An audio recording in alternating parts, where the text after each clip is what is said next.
How many of you remember the famous actress Hedy Lamarr? Back in the 30s and 40s, she was supposedly the most beautiful woman in the world. Apparently, she was also one of the smartest women in the world.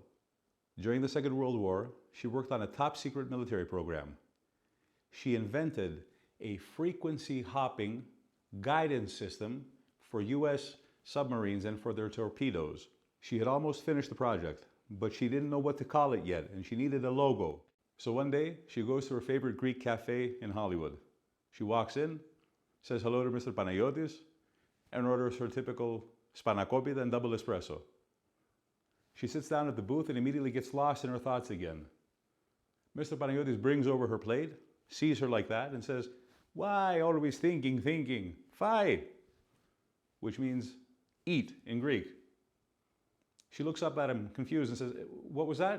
He says, "Why? Phai." She looks down at her plate.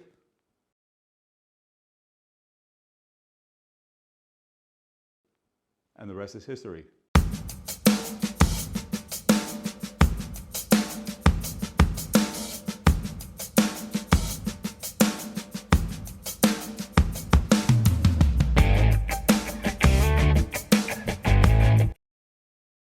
True story. Sort of. This part is true. My name is Chris, and I'm your Greek travel guru. I can plan the perfect tailor-made trip to Greece for you, and I can show you how to save thousands in the process.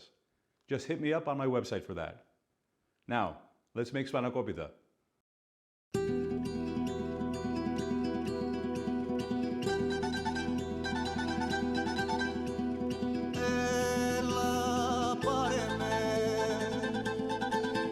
Στο βυθό σου να βρεθώ, να αγαπηθώ, να λυτρωθώ. Έλα, πάρε με στα γαλανά σου τα νερά, δώσε στα όνειρα φτερά.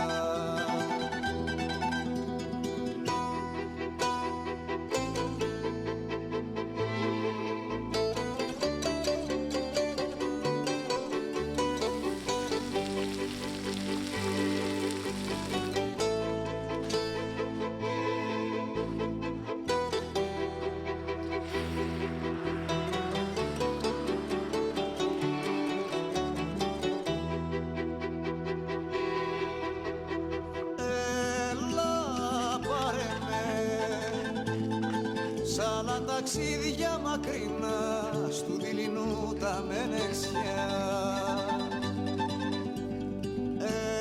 Έλα, πάρε με, δώσε μου αίμα και μιλιά, σε χρυσαφένια ακρογιαλιά.